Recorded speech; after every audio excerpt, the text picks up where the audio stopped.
Hello. So today I'm just yapping.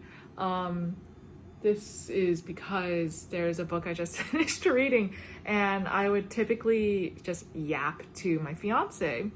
But he's busy with finals for grad school, and so I feel like I'm just kind of like, I must talk about this book. And then I was like, well, I guess I'll also talk a little bit about the recital that I'm currently prepping. So I'm gonna talk about the music and a little bit of life, and then I'll talk about the book. So regarding the music, I guess just reflecting a little bit on like the recital prep.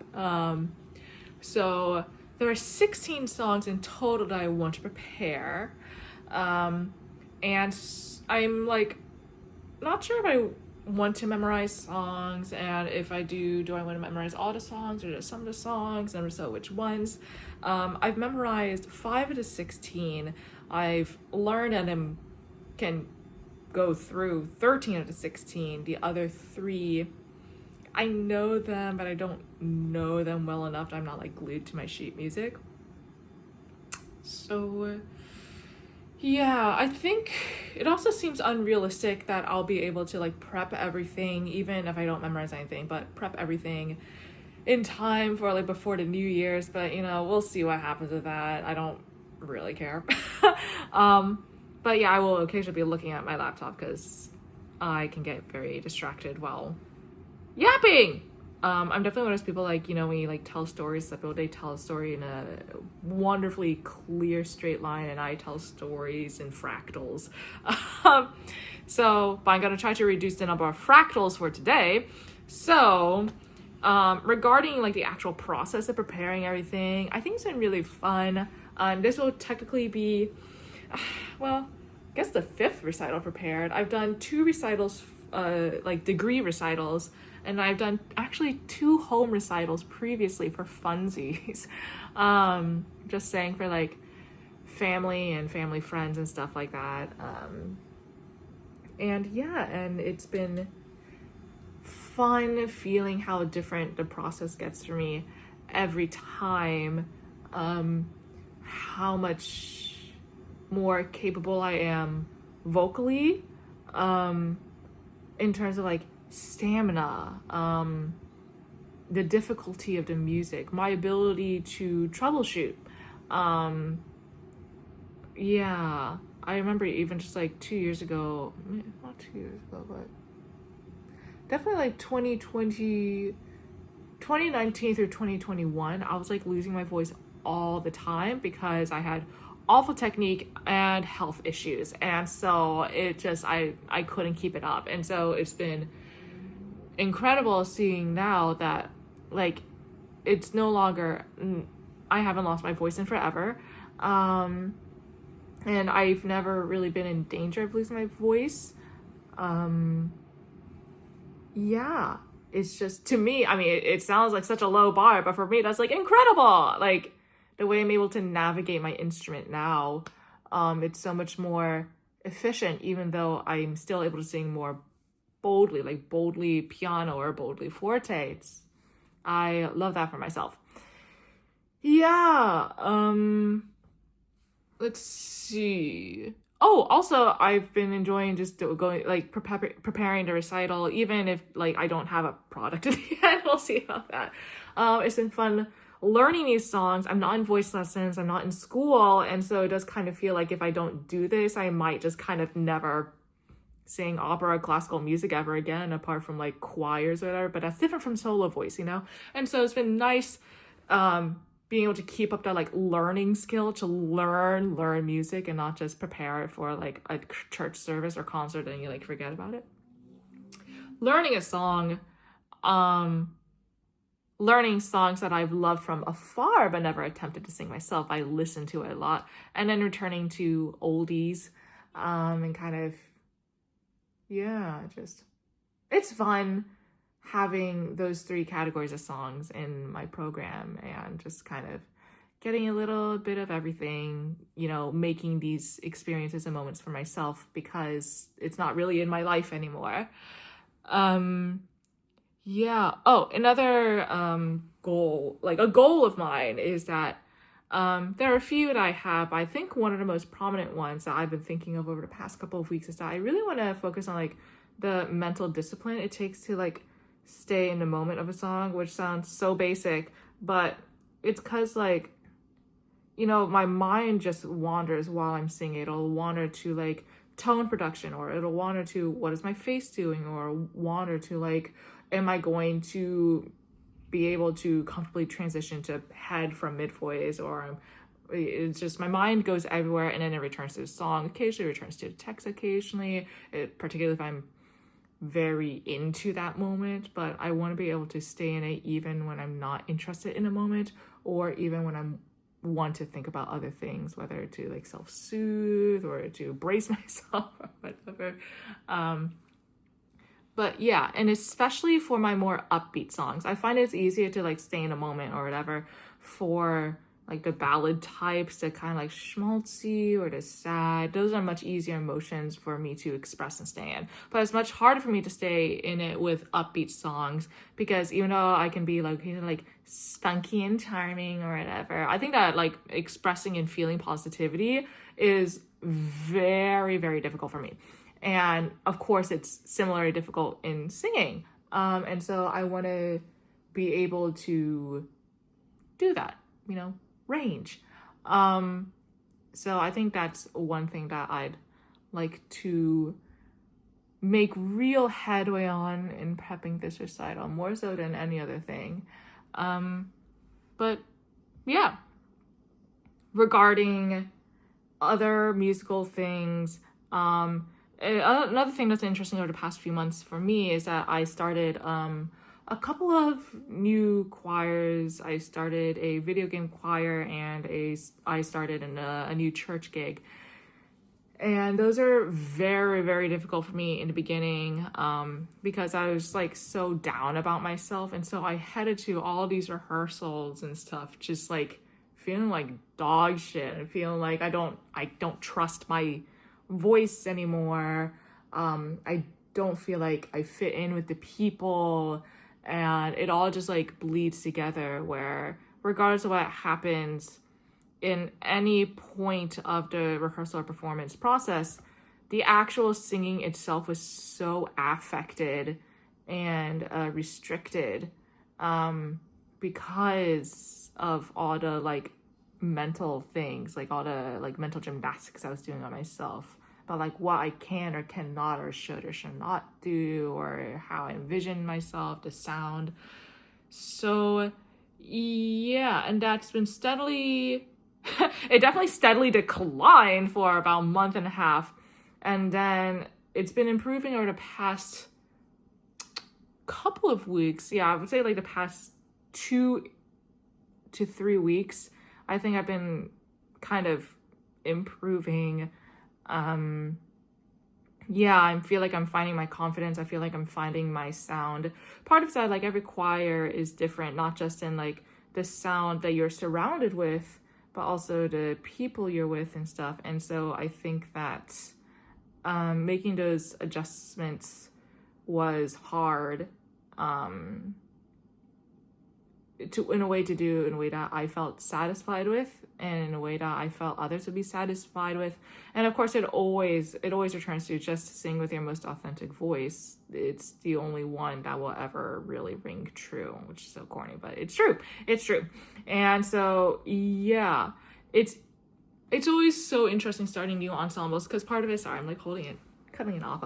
So part of it is that like this probably, I don't know if this is a process for everybody, but I think a process for me is that every time I join a new ensemble, there's always a low period for me, because I'm just a deeply insecure singer. And so all the issues that arise when I get acclimated to an ensemble are the ones that I, of course, have to tackle and improve upon, and then I always come out a better singer. And usually that also means that those improvements are improvements I would have had to make even before changing ensembles, but I was able to skate past or able to settle with, but I couldn't settle with in the new ensembles.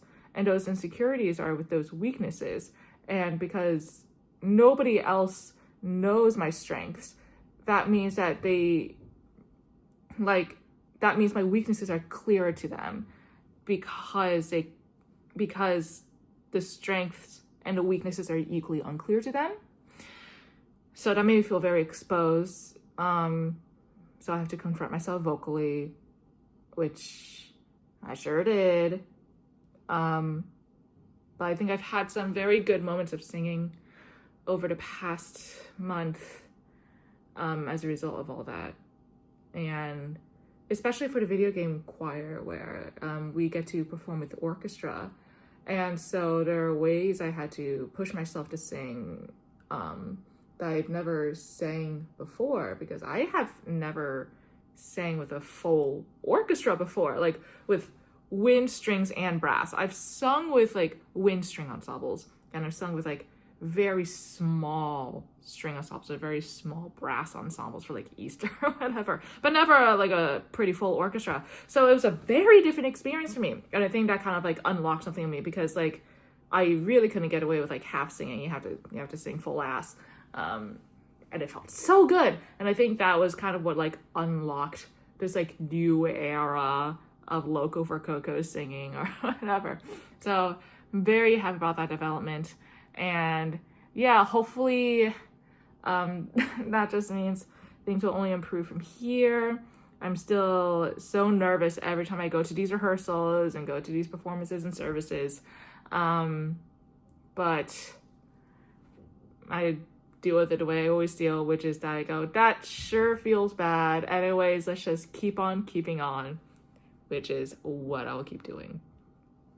All right, so there's the music yapping. And the last thing is book yapping. So I recently finished Death of the Author by Nnedi Okorafor. And it's this is going to be a spoiler full yap session. I do not trust myself to not have spoilers, so I will not even attempt to do so. Although I'm mostly talking about kind of the themes of the book and like the way the frame tale is used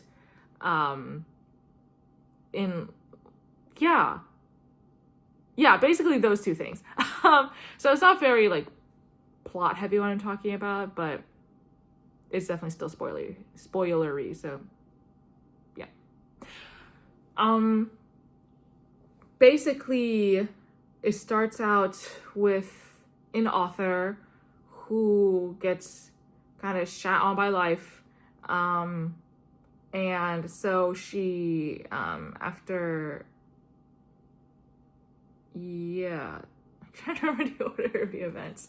I don't remember the exact order of the events, but the main thing is that she goes to her sister's wedding, where there are a bunch of very typical annoying or stressful things that happen. The judgment of her family for being a spinster, for being cursed, and that's why she has a disability, or being a writer instead of a doctor or something. So all those little stresses that she's been dealing with her whole entire life, but that doesn't really make it an easy experience for her at the wedding. And then she gets a call that she got fired from her adjunct professor position because she got into a fight. Well, she didn't get into a fight, but one of her students challenged her. I can't remember exactly what it was. Like, why do I have to do your stupid assignment? Or no, basically, why do I have to do your stupid assignment? And then she, after dealing with this student for a while, she just snaps and is like, because it makes you a better writer, which you suck at writing. And honestly, if there wasn't this assignment, none of us would be reading your works anyways. So suck it up and do it. Something to that effect. She gets fired. And then she gets notified that her novel has been rejected again. And all that happens. And during this very distressing period, she writes another novel. And this novel is called Rusty Robots. And it's a sci-fi book set in Nigeria, post-humanity, ruled by robots. And instantly gets bought up gets like a film trilogy deal, multimillionaire, instant fame. And the story is kind of her dealing with that fame, dealing with her family, friends, her lover, and it's interwoven with interviews with said loved ones and excerpts from Rusty Robots. And so the thing that I really loved about this book was that the twist at the end is that the protag story, Zelu, she is actually the secondary narrative, not the primary narrative. The robots is the primary narrative, the frame. And the humans are the narrative tool. So I love that. Overall, I think this is such a love letter to storytelling, and like this kind of like also this line between like authentic expression versus creative exchange and generosity towards others.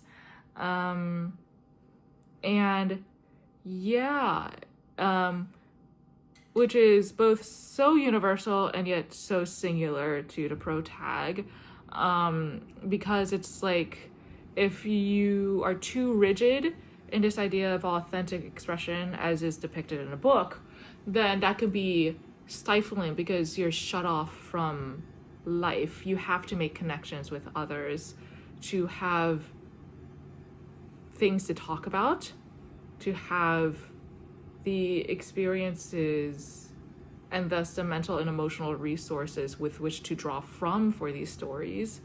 And then the other side is that, of course, if you lean too much into this idea of like storytelling as like an exchange and attending to others, then you lose yourself and you're similarly stifled because you don't have the boundaries that allow you to know your own like impetus and creative impulses anymore. And I enjoyed that the book was not really so much about like how to strike the perfect balance, like where is the balance, and more so what makes that balance so impossible to find.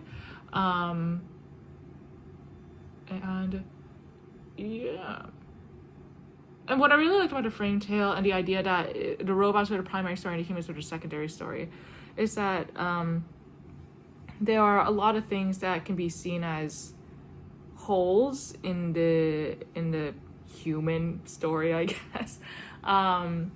Holes or shortcomings, depending on how you read it. For example, like Zelu is so unlikable, or these events are too fantastic to possibly happen, which is silly because it's sci-fi. But I read through Goodreads and I understand it's a public forum, so like of course the reviews I disagree with are the ones that stick out to me. But some of these reviews I'm just kind of like, I don't know, why are you so limited in your reading?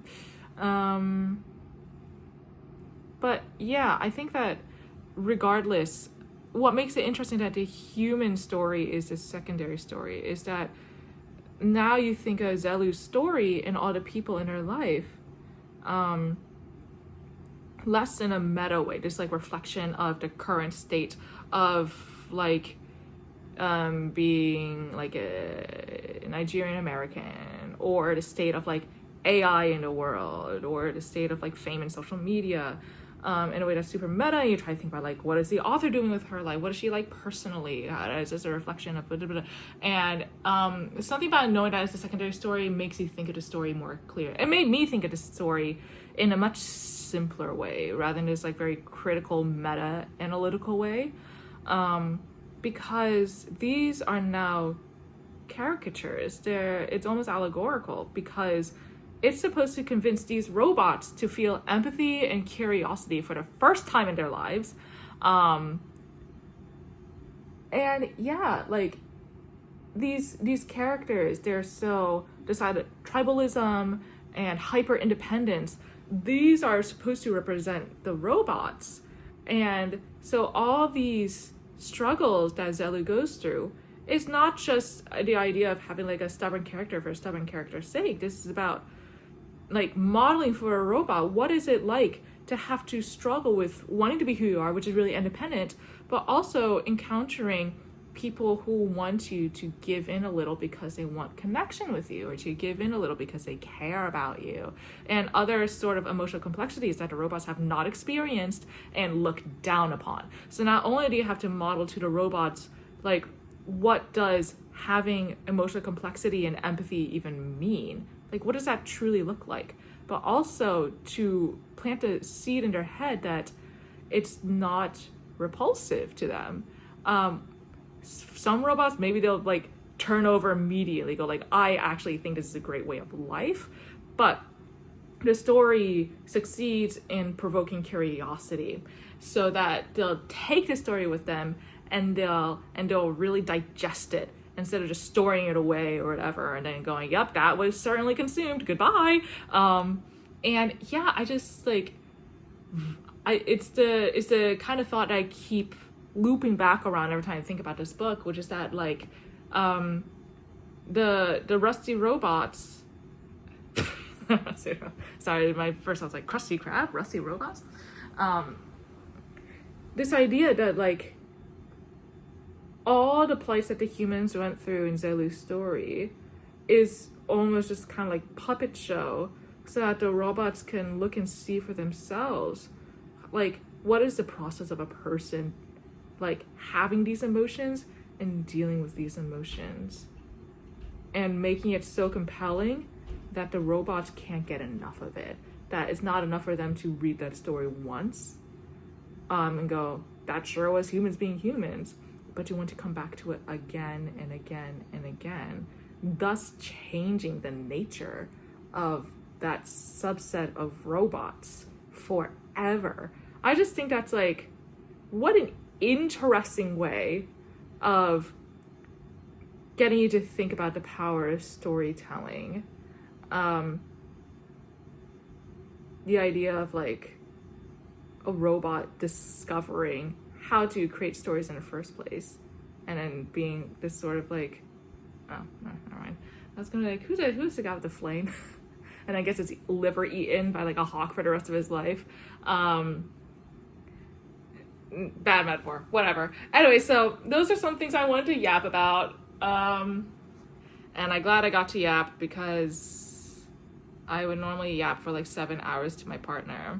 And I only got to yap about 15 minutes before it was pretty obvious. It was like, baby, I cannot focus for shit. And I'm like, you're so right. I would love to be selfish right now, but I guess I'll be bottom bar generous and yap to a camera instead. So yeah, that's it. Thank you for listening and listening to me talk about something that isn't music, which is absolutely embarrassing and horrifying. I hate my thoughts being out there. And yeah, at the same time, I want them out there, or else it feels like I didn't get them out at all, which I know it's a human thing, but it also feels very like, you know, it's a little like singery of me to be like, it's not enough to just think it to myself or write it down somewhere. I have to say it out loud and feel as though somebody are listening to me, or else it's not real. Anyways, so yeah, thank you for listening, and I hope you have a lovely rest of the day.